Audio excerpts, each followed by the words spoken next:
A warm welcome to all our viewers to the NTU School of Computer Science and Engineering's Alumni Sharing Talk. My name is Vikram Peter and I am a second year computer engineering student. This morning, we bring to you a panel of SCSE's very own loved alumni. They've all been through the programs at the school and are well experienced to not only share their 4-year university experience through SCSE, but also life after graduation at the workplace. Let me start off by introducing our panel. To my left, we have Shu Wei. Shu Wei Ong is currently working as an IT business analyst at EasyLink. She was a computer engineering student and graduated in 2018. To my right, we have Lincoln. Lincoln Lin is currently working as a research engineer in ST Engineering Electronics Infosecurity this year. Prior to his current work, he has worked as a solutions consultant in the same company after graduation in 2018, working on the design and implementations of security operations and monitoring centers in enterprises. He was a double degree student in the business and computer engineering course and graduated with double highest distinction. To my far left, we have Stanwin. Stanwin Xiao, upon graduating in 2012, Stanwin started out on the finance track at Barclays, Singapore. He initially worked as a quality assurance tester for traders before moving on to the project management and audit or technology risk roles in the bank. In May 2019, he decided to set up 1111 Technologies Private Limited, offering artificial intelligence software and automated solutions targeting the industrial and the IoT spaces. We welcome all of you here on our show today. Thank you. Thank you. All right, so let us begin with some of the questions we have. All right, so how did the curriculum, resources and support available at both at SCSE as well as NTU prepare you to jump into your first job after graduation, be it the coursework or the internship or even the sourcing, which was at SCSE. So Shu Wei, you graduated in 2018. Yes. What would you like to say? Okay, I'll share for my first job. Actually, I was working at Thales Group as a software engineer before I actually joined EasyLink. So how actually I went into my first job? Actually, I have an internship with the companies before I graduated. So upon knowing that I'm graduating soon from school, my team lead from that company actually recommend me to other teams that is actually hiring. So I actually end up continuing with that companies as a software engineer. So other than internship opportunities that actually the school provide us with, there's actually curriculums like courses like communication courses that in the school that actually prepare us for interviews as well as resume, so that it actually help us to prepare those necessary items that is required for us to look out for a first job. Yeah. All right, thank you, Shu Wei. So we also have with us Lincoln, who graduated in 2018. What are your thoughts? Well, I think the school actually teaches us not just on the technical skills, but as well as the soft skills, like the communication skills, the presentation skills, and as well as a module I think they covered on interview questions and how do you actually prepare for interviews.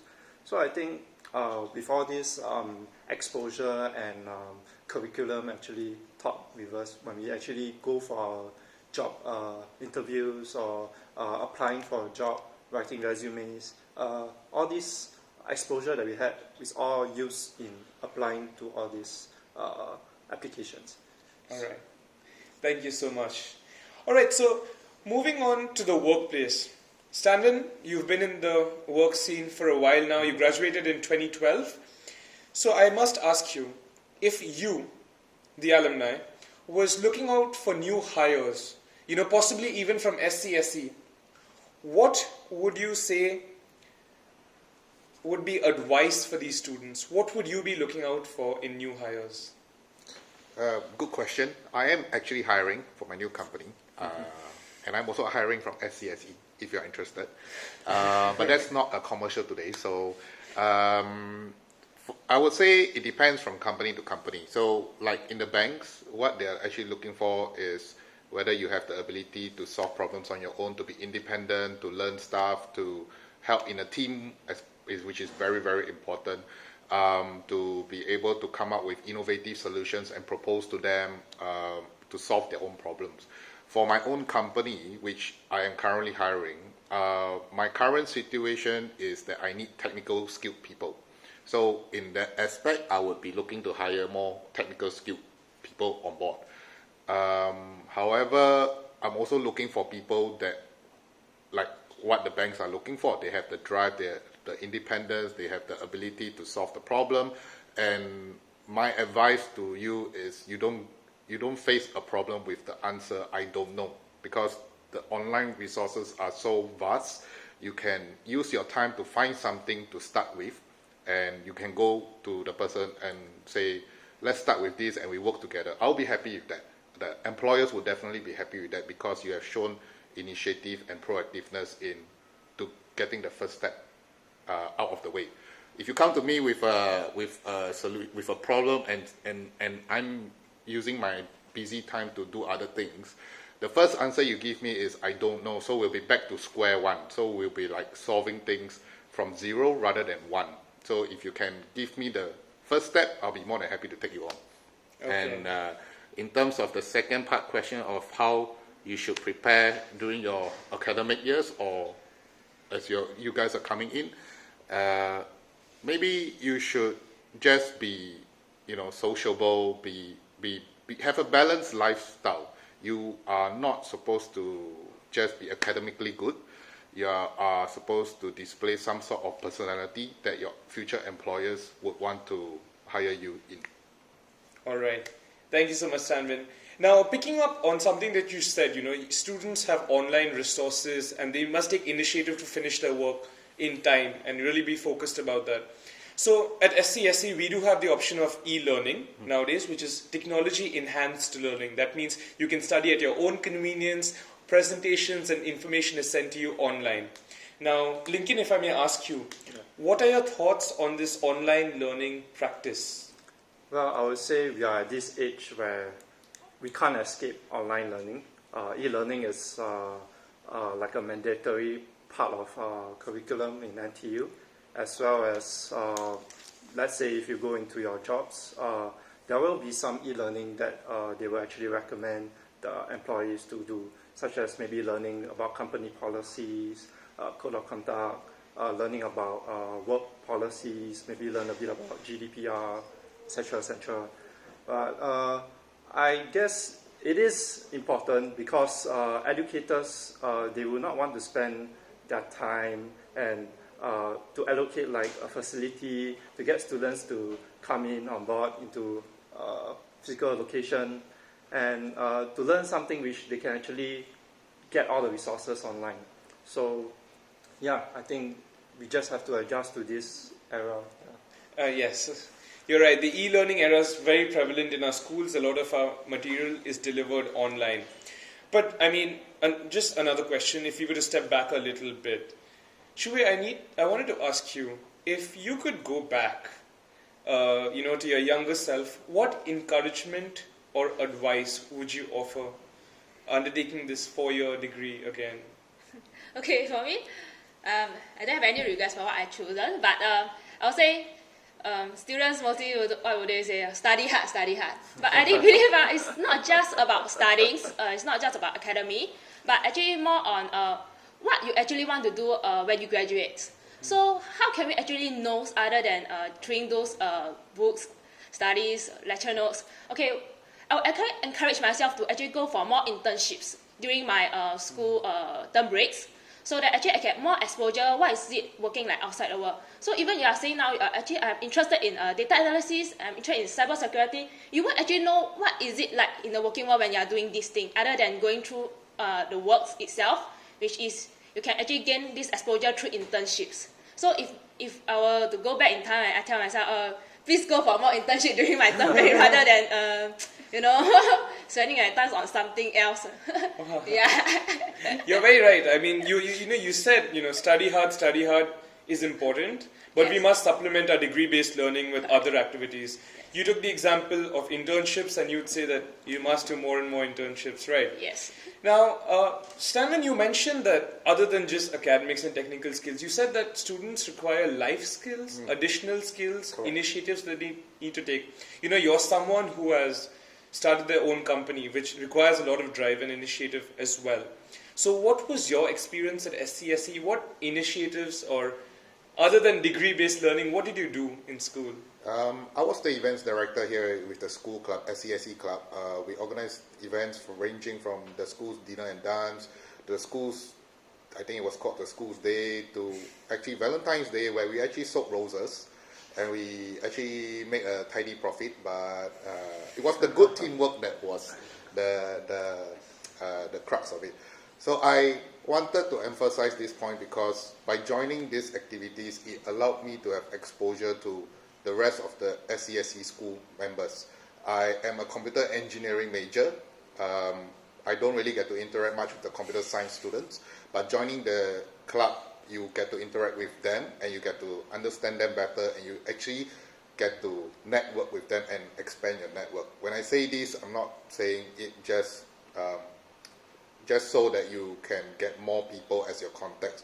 I'm saying in terms of in the future, when you need to use them, or when you need to leverage on them with their skills, because everyone has a particular set of skills, you'll be able to find them easily. All right. Thank you so much. So picking up from, you were always interested in events, right? And Shuve, I understand that you've also taken part in events. So would you like to share something with us? During my school days, I actually joined our school club, which is called the Computer Engineering Club, which I think now changed to SCSE. Yeah. So at that days, I actually joined planning things like orientation camps for the freshies, sports days. So actually, I do encourage people to join these activities because it actually helps you to not just on academic, but more on human-orientated stuff. Like you have to work with a team of people you just met together to come to organize an event and work together and motivate each other so that you can get this event done nicely. So I believe that employees out there is not actually just looking at your academic papers wise, but also looking at your personality, which Stemi have emphasized on. They are looking for people like with more leadership skills, more motivated people, more self-driven people, which I believe through these activities you can actually gain these skills. Yeah, correct. Thank you for the encouragement, Shuve. So Lincoln, would you also like to share something about what can students do other than their degree-based learning to enhance and improve their portfolio? Oh, I think at this stage in time, students are they are the best time where they are able to get a lot of learning opportunities.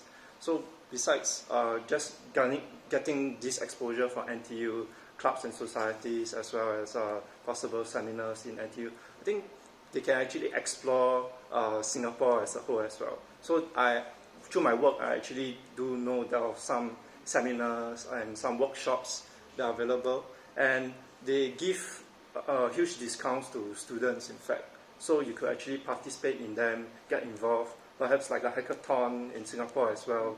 Yeah, don't just keep yourself within NTU boundaries. Be willing to open and broaden your perspectives. All right. Thank you so much, all of you all, for sharing your insights as to how to develop other than just degree. So, of course, we are addressing a few prospective students who might be coming in. And something really prevalent, which we've seen, is a lot of them are coming from, maybe from work or from national service. And for them, it's a transition to go back into school. So, Lincoln, if I may ask you, what was it like to transition from national service to university? I'm a double degree student, and I hadn't been studying for about two and a half years before I entered into NTU. So that transitioning was quite a difficult moment because we had to start like the momentum of studying again, reading books, doing tuition, doing tutorials. Yeah, tutorials. Yes, and I think keeping the pace is actually difficult step. In fact, I actually flunked my midterms through my first semester. And I think that was the motivating point to actually discipline myself, to work on like going through lectures, actually doing reflective studying every now and then, which actually helped me at the end of the semester. So I think everyone has their own pace of picking up things, but we shouldn't be complacent. Like 4 years is actually quite short. It will actually pass very soon. So keep in mind, but take it on your stride. Yeah.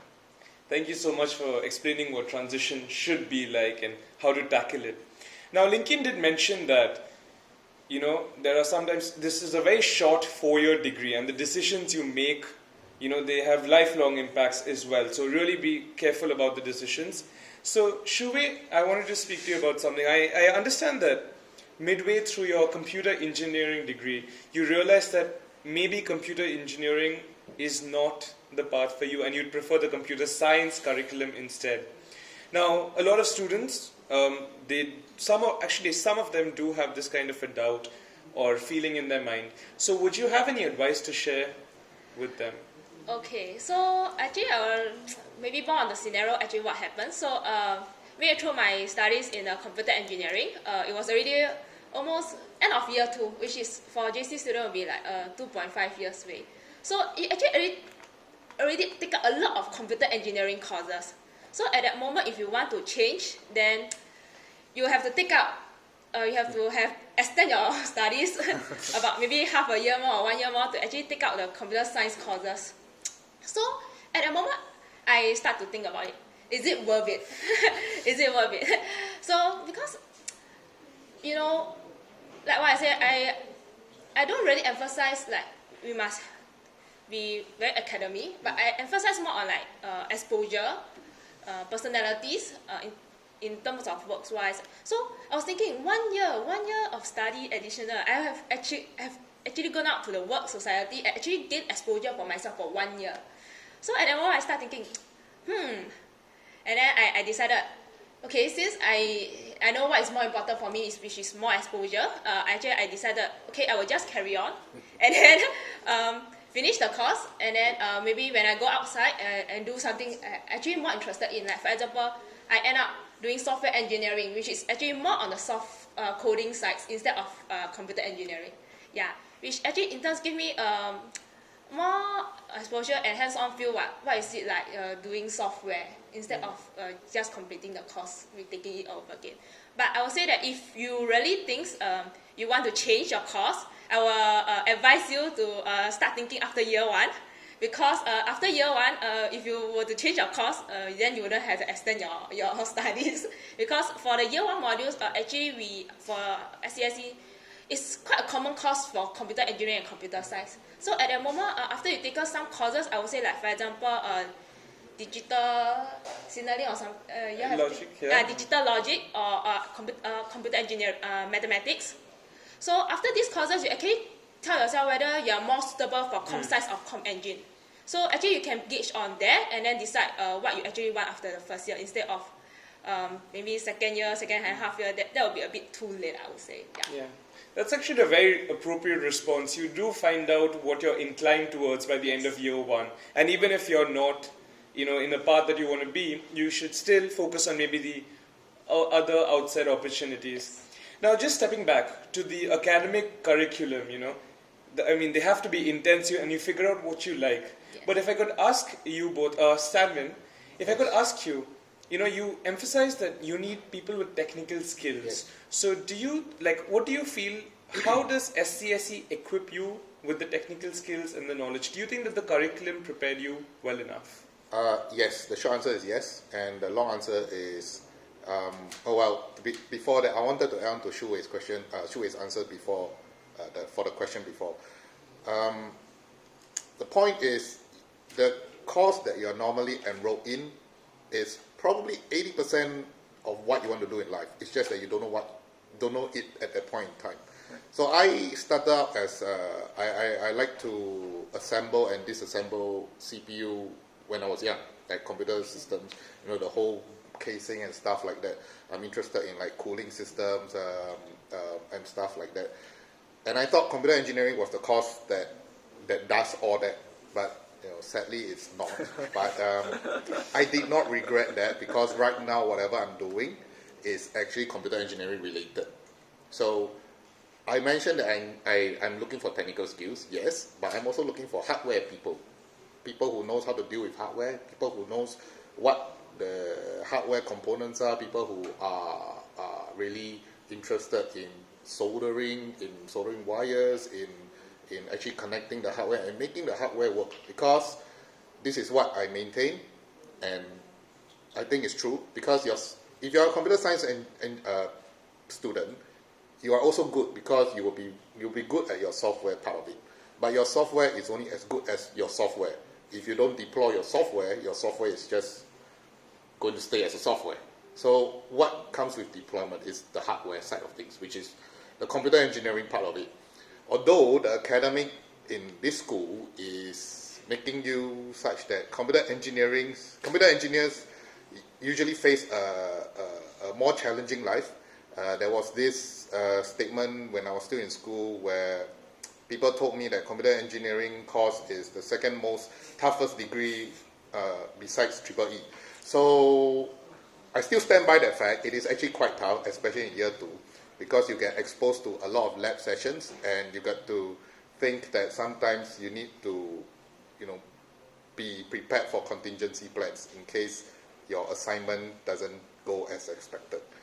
Yeah, many people are nodding their heads around me, so they know what I'm talking about. All right. Thank you so much for that relevant information. Shuwei, would you like to add in, do you feel that your SCSE curriculum really prepared you? Prepare me. As in with the knowledge and the skills? Yes, I would say that, for example, even though I'm computer engineering students, I work as a software engineer in my previous company. But what I do is actually very related, or I would say that there's a certain extent related to computer engineering. Because I was actually working more on a smart cards. It would say like banking cards related. So it's actually a little bit related to hardware other than just programming on itself.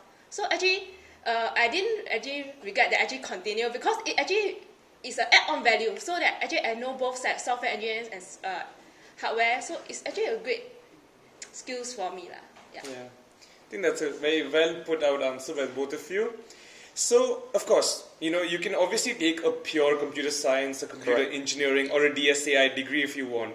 But some of our students do have double degrees. As an example, Lincoln here, he did a double degree program in CE and business. Right. Of course, computer engineering and business together will have a lot of modules and a lot of workload. That's right. So do you have any advice for students who are considering that path and how to manage their time correctly? What was your experience like? Right. So I think maybe I'll just start off with why I actually chose the business and computer engineering path. So I think back then I was very already technically driven, but I would also like to actually expose myself in terms of business skills. I was thinking more entrepreneur-ish, but when I came into the business school, I realized that was not. So, but that doesn't mean that the things that they taught were not relevant. There were lots of things that I did not see myself actually needing, but going through the school curriculums, there were lots of modules that I went through, had the exposure, and later on in my work, I applied them. So like maybe email writing, like we think email is just a form of communication. I'll just say, okay, see you soon. But actually how you craft your message would actually give you a better response, or in fact a positive one. So yeah, that's just one thing. But in terms of adjusting to trying to handle the 2 degrees, I would say at the start it's quite a struggle. Like previously I was mentioning about the transitioning challenges. And I would say my advice would be to make simple goals, like take midterms like as the first milestone, and try to manage the modules while you are still within your first semester.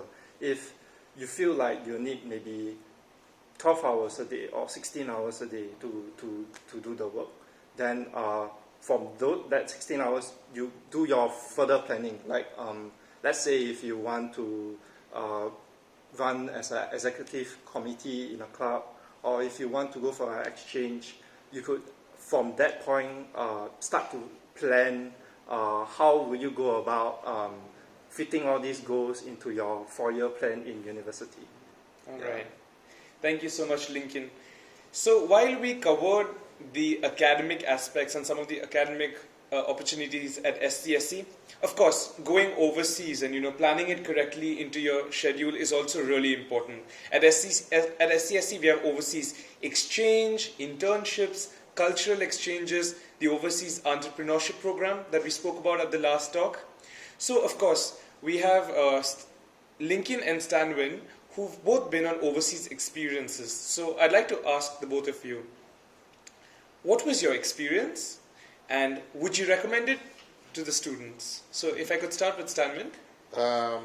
My overseas experience is not school related, but it was a posting by Barclays, my previous bank. They posted me to Tokyo, Japan, Tokyo. Again, the short answer is, if you ask me if I want to recommend it to people, yeah, I would recommend it. But the long answer is you have to work for it. You have to first of all want it. If you don't say that you want it, or it actually applies to your overseas internship and your cultural exchange.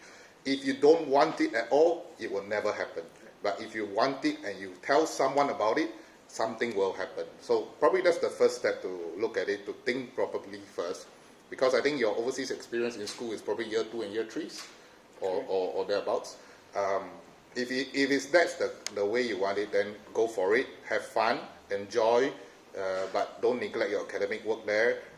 Just make sure you fully embrace the culture there and be immersed in the overseas country you're in. All right. Thank you, Stanwin. And Lincoln, what about you? I will concur with Stanwin. Actually, when you go for overseas exchange, it's sort of like what I was saying earlier, your 4-year plan. What would you like to do in your university? And I think you actually need to take time to actually prepare the modules that you have to actually match with in the overseas university that you'll be going. So for me, I actually went to for our overseas exchange and summer exchange. So my overseas was in Canada and my summer was in South Korea. So I think the exchange is good. Like you get a new environment of learning. It's in terms of the difference, I would say it's more cultural differences. Like for me in Canada, professors are more willing to get students to ask questions or to get involved in the lesson. So it's very common to have a lecture having students asking questions or actually questioning the prof's logic. And that's, I don't think you'll see most of the time here in Singapore. So not only just that, like in terms of participating activities, or taking part in like international exchange events in overseas, yeah, it's very different from if you were to do some activities in Singapore. And I think I would recommend people to actually go for them. Yeah. Okay, thank you for actually sharing your personal experience about the way people learn in other nations and other countries. I think that would be a good experience for all of our students. If the students would like to learn more about the overseas opportunities and other such information, you can always check out our website. Alright, so going back to academics a little bit.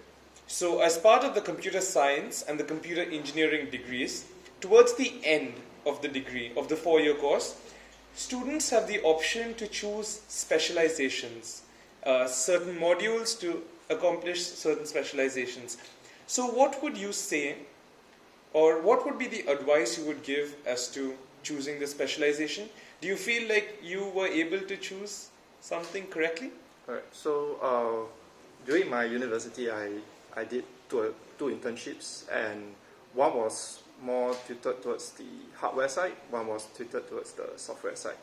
So having this exposure in the internships, it kind of paved me towards the specializations that I actually want to venture into. And back then, I think it was computer networks, cybersecurity, and data science, right? So for me, I think because I wanted to take a challenge, so I ventured into trying to do a double spec. So I actually took the com networks and the security instead. But when I graduated and I was deciding on my career, I think perhaps it was because of the mugging, the studying, and then I didn't really wanted to enter into those two specializations. So I was more interested in trying to go into the data science side. But eventually, when I saw the career list and I look at the opportunities there are in the cybersecurity sector, I thought, why not I just give it a go and see whether do I actually fit into there and whether I can manage. And so I entered there, and I'm still in there right now, and I'm really enjoying it. Yeah. It looks like it really worked out for you, I guess. Yes, indeed. All right. Stan, I saw that you were... Is there something you would like to add on?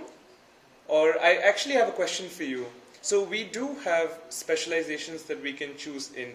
Do you feel that if a student, locks in to a specialization, does it mean they cannot transcend and try something else? No, I would not agree with that statement. Here's my view. My view is, if a person locks into a specialization, you'll be probably good at that specialization. You'll be like probably 70 to 90% confident that your specialization will work out for you in terms of career. But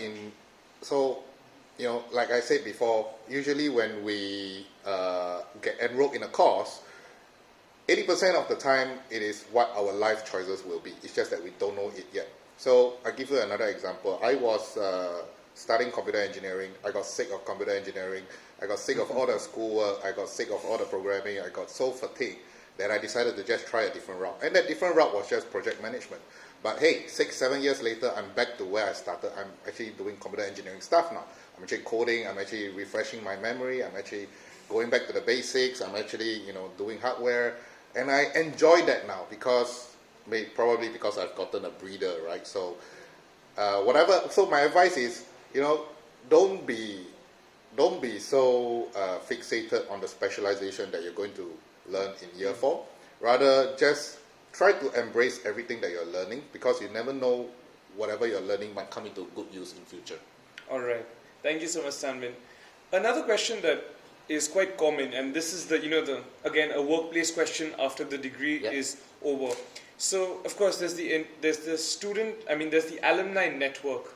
Are there any comments you have on the Alumni Network? How could it benefit students? Alumni Network works the same way as how you join your school clubs or your school activities during your school years. The Alumni Network helps you to keep in touch with alumni.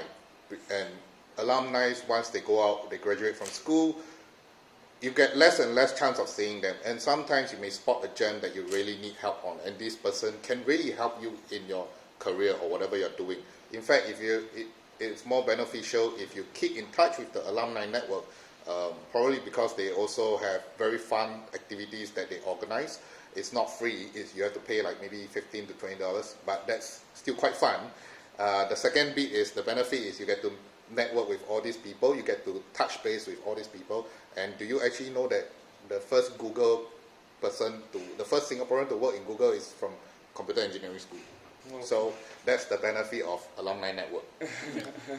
All right, then I think the students have a lot of opportunities and benefits lined up ahead for them. So, just before we close for today's session, is there any advice that any free advice that you all would give to students?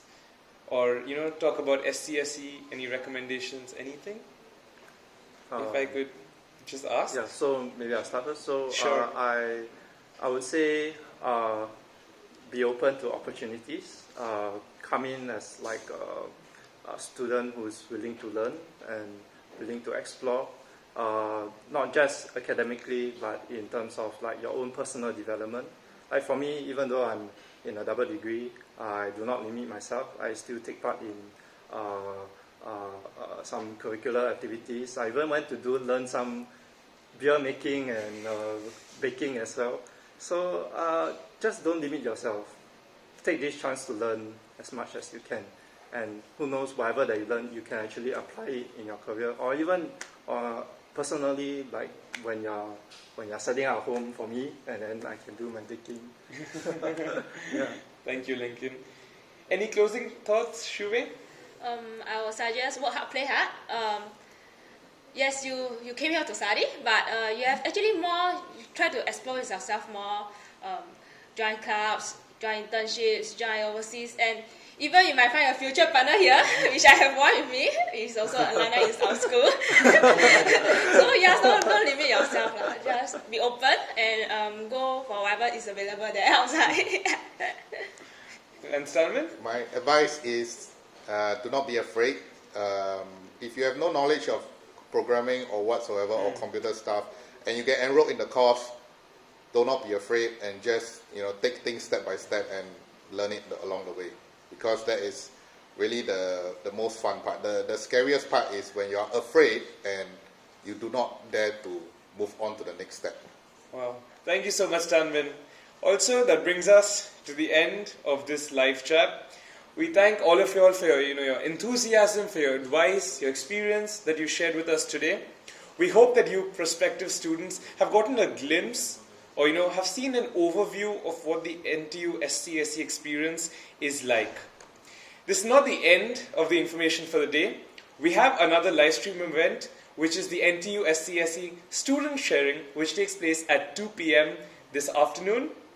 You may join us at the same portal as this one.